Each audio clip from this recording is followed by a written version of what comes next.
Você sabe como ocorreu a independência das 13 colônias inglesas na América? Suas causas e consequências? Vou te contar. Indignados com sua metrópole, tinham em suas mentes as ideias do iluminismo e em seus corações a bravura e a luta por uma sociedade baseada nas ideias de liberdade, igualdade e fraternidade. E assim pegaram em armas e fizeram sua gloriosa independência, transformando a América do Norte na primeira república democrática moderna, transformando os Estados Unidos na terra das oportunidades, o que muitos ainda buscam viver, o chamado sonho americano.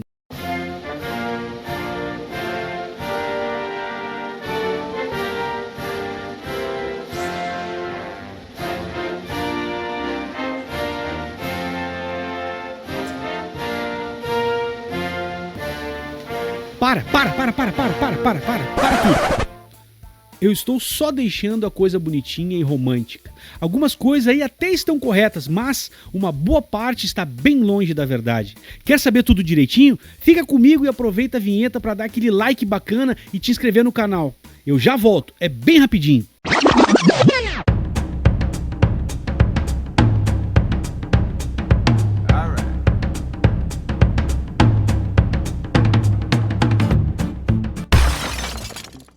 As 13 colônias inglesas da América do Norte, desde que foram criadas, tiveram muita autonomia em relação à sua metrópole.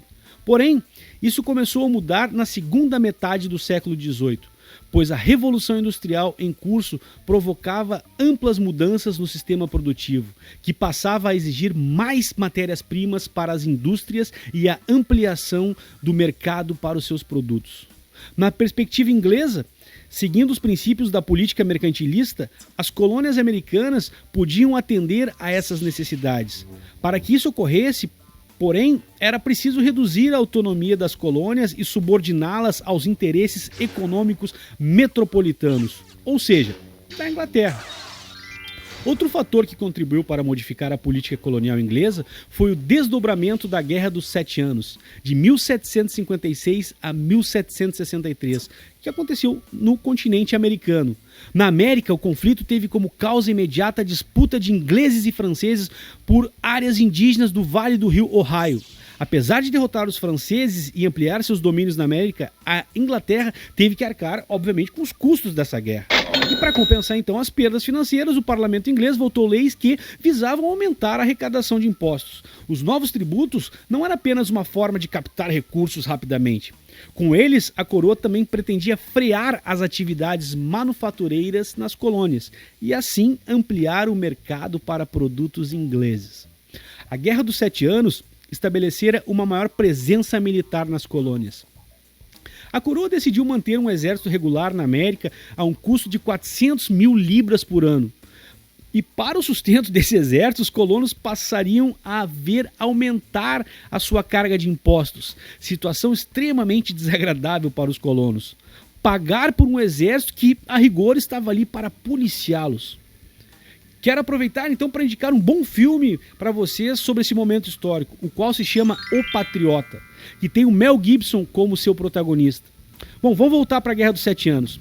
O final dessa guerra, a dos 7 anos, também trouxe novos problemas entre colonos e índios.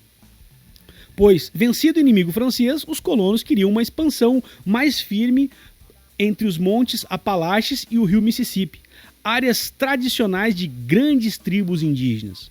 O resultado disso foi uma nova fase de guerra entre os índios e os colonos. A vitória nas Guerras dos Sete Anos levou à colonização inglesa na América do Norte, até o Mississippi. Os colonos pretendiam ocupar as áreas recém-conquistadas da França e ir além, em direção ao oeste. Aquilo que a gente vê nos filmes de cowboy e índio é bem nesse momento da história estadunidense, né? Aquele mocinho e bandido e tal, né? Várias tribos se uniram contra as novas investidas coloniais, utilizando táticas de guerrilha para expulsar os invasores. Contra as forças indígenas, os colonos usaram todos os recursos, até mesmo a distribuição de objetos infectados para espalhar a varíola entre os nativos. Coisa podre, literalmente. Mesmo com a derrota dos indígenas, a coroa inglesa não permitiu o acesso de colonos às terras dos nativos situadas entre os Apalaches e o Mississippi. Com essa proibição, a metrópole pretendia assegurar o controle do comércio de peles na região. Fato que está explícito no filme de 2016 chamado O Regresso, o qual Leonardo DiCaprio finalmente ganhou o Oscar. A restrição ao avanço dos colonos para as terras do oeste, somada aos novos impostos, contribuiu para aumentar a tensão entre colonos e o governo inglês. Pois para recuperar as perdas financeiras causadas pela Guerra dos 7 Anos e aumentar o controle sobre suas colônias, a coroa inglesa criou diversos impostos que geraram grande descontentamento entre os colonos. Em 1764 foi decretada a Lei do Açúcar, também conhecida como Lei da Receita, que estabeleceu tarifas alfandegárias para a importação de açúcar, vinho, café, produtos têxteis e de luxo, e limitou as exportações de madeira. Essa lei procurou ainda controlar as importações de melaço. Para vocês terem uma ideia, em 1733, com a lei do melaço, a coroa inglesa já havia tentado impor altos impostos sobre o produto, caso fosse adquirido fora das possessões. Porém, essa lei nunca foi cumprida porque a Inglaterra não conseguia controlar o comércio feito pelas colônias. No ano de 1765, foi expedida a Lei do Selo, determinando que todos os impressos, livros, jornais, documentos oficiais, cartazes, deveriam conter um selo real para comprovar que sua circulação havia sido autorizada, ou seja, tributada. Os colonos reagiram com violência, destruindo agências postais, e muitos comerciantes ingleses protestaram, pois os conflitos provocados pela nova lei atrapalhavam seus negócios. Pressionado, o parlamento inglês suspendeu a lei no ano seguinte. As tensões entre os colonos e o governo inglês aumentaram com a Lei do Chá, de março de 1773. Pela nova lei, a Companhia Inglesa das Índias Orientais assumia o monopólio do fornecimento de chá para a América Inglesa, acabando com o comércio interno do produto. O governo inglês pretendia, com a nova medida, fortalecer a companhia que enfrentava dificuldades em seus negócios no Oriente. Além disso, visava articular os dois lados do Império Colonial Inglês, que se estendia do Oceano Índico ao Atlântico. Não preciso dizer para vocês que a coisa vai feder, e feder as ganha. As reações coloniais contra a Lei do Chá foram intensas. A manifestação mais conhecida foi a chamada The Boston Tea Party. Ah tá, pessoal, desculpa, me empolguei. Apesar de ser ato de indignação, parece nome de balada. Mas traduzindo, é só a festa do chá de Boston, que ocorreu na noite de 16 de dezembro de 1773. Mas, se não fosse trágico, era cômico, pois disfarçados de índios, colonos invadiram navios ingleses ancorados no porto de Boston, capital da colônia de Massachusetts, e despejaram no mar toda a carga de chá. Pessoal, imagine um monte de branquelo disfarçado de índio. É tipo eu colocar um vestido e ir para uma balada querendo me passar por mulher. Bah, que exemplo horrível, pelo amor de Deus. Imagina que visão do inferno. Vamos voltar. Em resposta, o governo inglês adotou medidas drásticas que ficaram conhecidas como leis intoleráveis. O porto de Boston foi ocupado e fechado até que os colonos ressarcissem o valor da mercadoria destruída à Companhia das Índias Orientais. A colônia de Massachusetts foi tomada pelas tropas inglesas e sua assembleia fechada. Todas as demais colônias tiveram que se submeter ao controle militar inglês. Decretou-se também que os participantes do ataque aos navios seriam julgados por tribunais ingleses e não pelas cortes coloniais. Mais do que a disputa pelo abastecimento de chá, estava em jogo o domínio colonial inglês na região. Inicialmente, as reações contra o governo metropolitano foram localizadas. A autonomia das 13 colônias e as diferenças econômicas e sociais entre elas geravam posturas diferentes em relação à ideia de independência. Não havia na América do Norte uma nação unificada contra a Inglaterra. As colônias do Sul exportavam sua produção de gêneros agrícolas para a Inglaterra. O algodão era fundamental para a crescente indústria têxtil inglesa, e a condição colonial facilitava o escoamento dessa produção. Já a economia manufatureira e comercial do Norte, baseada na diversificação de produtos e dos parceiros comerciais, era prejudicada pelas leis que exigiam a obediência à metrópole e privilegiavam as companhias inglesas. As elites do Norte e do Sul, entretanto, compartilhavam de um mesmo temor. o de que um movimento pela independência acabasse se transformando em um conflito incontrolável, em que os escravos e os homens livres, pobres, interpretassem os ideais de liberdade como aplicáveis a eles também. Isso lembra alguma coisa para você, gente? Em setembro de 1774, representantes de todas as colônias, com exceção da Geórgia, reuniram-se no primeiro Congresso Continental da Filadélfia. Filadélfia lembrou Rock Balboa. As diferentes posições diante do domínio inglês impediram os colonos de decidir pela independência. As principais resoluções do Congresso estabeleceram a desobediência às leis intoleráveis, a igualdade de direitos entre os habitantes das colônias e o direito de rebelião. Em resposta, o governo inglês aumentou a repressão, enviando mais soldados para a América. A forma como a metrópole reagiu às decisões do primeiro Congresso só aumentou a insatisfação dos colonos. No segundo Congresso da Filadélfia, realizado em 1776, com a participação da Geórgia, a proposta de emancipação prevaleceu. Ou seja, vamos pro pau rumo à independência, vamos pegar a arma e o bicho pega. George Washington foi indicado comandante das tropas emancipacionistas e os colonos foram chamados a lutar contra a Inglaterra. No dia 4 de julho de 1776, foi aprovada a Declaração de Independência. O texto foi redigido sob a direção de Thomas Jefferson e teve como princípio a defesa da liberdade e da igualdade entre os homens, baseado nas ideias iluministas. Lembram do que eu disse no início desse vídeo? O documento defendia também o direito dos indivíduos à vida, à liberdade e a resistir contra a tirania e qualquer governo que desrespeitasse esses direitos. Lembrando que nem todos tinham esse direito de lutar contra a tirania, tampouco a vida. Vide índios e negros escravizados. Todos iguais, mas uns mais iguais que os outros. George Washington foi indicado comandante das tropas emancipacionistas e os colonos foram chamados a lutar contra a Inglaterra. No dia 4 de julho de 1776, foi aprovada a Declaração de Independência. O texto foi redigido sob a direção de Thomas Jefferson e teve como princípio a defesa da liberdade e da igualdade entre os homens, baseado nas ideias iluministas. Lembram do que eu disse no início do vídeo? O documento defendia também o direito dos indivíduos à vida, à liberdade e a resistir contra a tirania e qualquer outro governo que desrespeitasse esses direitos. Lembrando que nem todos tinham esse direito de lutar contra a tirania, tampouco a vida. Vida de índios e negros escravizados, todos iguais, mas uns mais iguais que os outros. A Declaração de Independência foi apenas o início da luta pela emancipação. A guerra contra a Inglaterra estendeu-se por mais 8 anos. No combate às forças inglesas, os colonos receberam, após 1777, auxílio militar dos franceses, holandeses e espanhóis.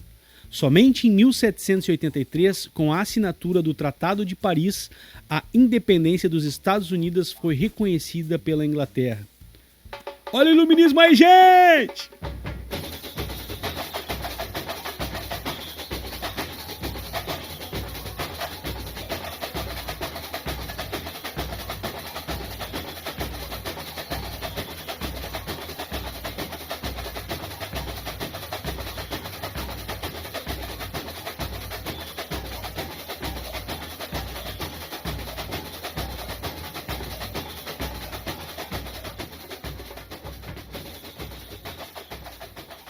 A Declaração de Independência norte-americana foi inspirada nas ideias liberais e no pensamento iluminista. Esses princípios circulavam e frutificavam entre as elites econômicas e intelectuais da América do Norte, que frequentavam universidades europeias e as difundiam nas colônias. Eu vou ler um pedacinho para vocês, mas pensem nos negros, pobres, mulheres e índios enquanto você assimila esse trecho da belíssima Constituição estadunidense. Pena que a prática era bem diferente. Todos iguais, mas uns mais iguais que os outros. Quando, no curso dos acontecimentos humanos, se torna necessário a um povo dissolver os laços políticos que o ligavam a outro e assumir entre os poderes da terra posição igual e separada a que lhe dão direito as leis da natureza e as do Deus da natureza. O respeito digno às opiniões dos homens exigem que se declarem as causas que os levam a essa separação. Consideramos estas verdades evidentes por si mesmas, que todos os homens são criados iguais, dotados pelo Criador de certos direitos inalienáveis, que entre estes estão a vida, a liberdade e a procura da felicidade. Todos os homens são criados iguais. Na prática, valia a tradição assentada em uma visão masculina e elitista de sociedade. Todos os homens significa indivíduos brancos, livres e do sexo masculino. Por essa razão, os negros não foram libertados, as mulheres continuaram excluídas da atividade política e os indígenas continuaram a ser vistos como um estorvo para o crescimento econômico do país. Durante a guerra contra a coroa inglesa, os 13 novos estados se organizaram em torno de um único governo. Com esse objetivo, Benjamin Franklin, um dos líderes da independência, propôs a união dos estados em torno de um documento chamado Artigos da Confederação, até que a Constituição do país fosse elaborada. O documento, composto de 12 artigos e aprovado em 1777, assegurava a autonomia dos novos estados e atribuía ao Congresso os principais poderes do governo central. O governo do período da Confederação teve grande dificuldade para unificar as ex-colônias, que haviam se formado e se desenvolvido de maneira autônoma. Algumas delas relutaram em abrir mão de suas liberdades e chegaram a criar moedas e milícias próprias. A redação da Constituição foi concluída em setembro de 1787. Nela foi adotado o modelo federativo que, embora submetesse os estados ao poder do governo federal, garantia a eles autonomia administrativa, legislativa e de organização militar. O texto constitucional também estabeleceu a divisão do Estado em 3 poderes: o executivo, o legislativo e judiciário. Assim como é o Brasil atualmente, e qualquer semelhança não é mera coincidência, pois embora hoje nosso nome seja República Federativa do Brasil, acreditem, já tivemos o nome de Estados Unidos do Brasil. Que chinelagem, falta de originalidade da nossa elite, sempre capacho do capital internacional e principalmente dos Estados Unidos. Bem, voltando ao Tio Sam, o poder executivo era exercido pelo presidente da República. O legislativo foi dividido em 2 câmaras, o Senado e a Câmara dos Representantes, que se reuniam para compor o Congresso, e o judiciário era conduzido pela Suprema Corte. A Constituição norte-americana, redigida naquela época, continua em vigor, tendo sido acrescida até o momento de 27 emendas. O primeiro conjunto de emendas foi introduzido em 1789 e ficou conhecido como Bill of Rights, a Carta de Direitos. Elas asseguraram as liberdades de expressão, de imprensa, de crença, de reunião em espaços públicos e de protestar contra o governo. Você deve estar se perguntando, e depois da independência ficou tudo tric-tric e rolimã? Aí depende de quem você era, seu gênero, sua posição social, sua etnia, mas não era para ser todo mundo tratado igual, segundo a Constituição? Até era, mas na prática não foi bem assim que aconteceu. A Constituição norte-americana foi elaborada com o propósito de afirmar e proteger os direitos do povo, ou seja, dos cidadãos norte-americanos. No entanto, a noção de povo no século XVIII era bastante diferente da que temos hoje. A palavra povo referia-se aos homens livres, brancos, que atuavam politicamente na sociedade. Alguns estados, como Massachusetts, exigiam ainda um mínimo de renda ou de propriedades para participar da vida política. A união entre as ex-colônias mostrou-se temporária. Os estados do norte e do sul tinham interesses diferentes e muitas vezes conflitantes, resultando das condições particulares da colonização das 2 regiões. A guerra contra a Inglaterra havia promovido a união das antigas colônias, mas não tinha sido suficiente para criar um sentimento de identidade nacional entre elas. As tensões se tornaram crescentes e o debate político parecia incapaz de superar essas divisões. As tensões políticas somaram-se aos problemas econômicos. As batalhas pela independência deixaram o país devastado, uma inflação enorme, com dívidas enormes. Os norte-americanos que lutaram pela independência saíram da guerra sem nenhuma recompensa, a não ser títulos de propriedade de terras indígenas no oeste do país. A independência dos Estados Unidos não garantiu o fim da escravidão, nem incluiu os indígenas como cidadãos do novo Estado. No entanto, do ponto de vista político, ela foi revolucionária. Com a independência, nasceu a democracia moderna, fundada nos ideais do iluminismo. A experiência norte-americana serviria de exemplo da vitória da soberania popular sobre o jugo metropolitano, especialmente para o restante das colônias na América. E os índios? E os índios! Para os povos nativos, a independência política dos Estados Unidos significou o aumento das invasões de suas terras. O governo norte-americano autorizou campanhas contra os povos indígenas que lutaram ao lado dos ingleses. E mesmo aqueles que haviam ajudado na luta pela independência do país sofreram com as investidas expansionistas dos homens brancos em seus territórios. E os negros, como é que ficaram? Tá curioso? Conta aqui nos comentários, tá curioso? Claro que tu tá. Em muitas cidades dos Estados Unidos, principalmente no sul e no meio oeste, séculos de escravidão e discriminação hoje se manifestam no índice maior de pobreza da população afro-americana e em fortes tensões sociais. O exemplo mais recente desse quadro foi a onda de protestos que se espalhou pelo país após o assassinato de George Floyd, morto por um policial na cidade de Minneapolis, no estado de Minnesota, em junho de 2020. Atualmente, a taxa de pobreza no país entre os negros é de 28,1%, enquanto entre os brancos chega a 12%. A taxa de desemprego é de 11,4% para os negros e de 5,3% para os brancos. A taxa de abandono escolar entre os negros é de 5,2% e entre os brancos menos da metade disso. Os Estados Unidos enviam para as prisões hoje mais negros do que na África do Sul no período mais opressor do apartheid. Na cidade de Washington, por exemplo, estudos mostram que 3 em cada 4 jovens negros passarão parte da sua vida na prisão. Bem, agora que você conhece um pouco da independência dos Estados Unidos e suas consequências, conte aqui nos comentários os aspectos mais positivos e negativos da política e da sociedade estadunidense. Será que nesse quesito eles são melhores que nós brasileiros? Vou ficar aguardando seu comentário. Um beijo no coração, um abraço apertado, ainda que virtual, e se cuidem. Tchau, tchau.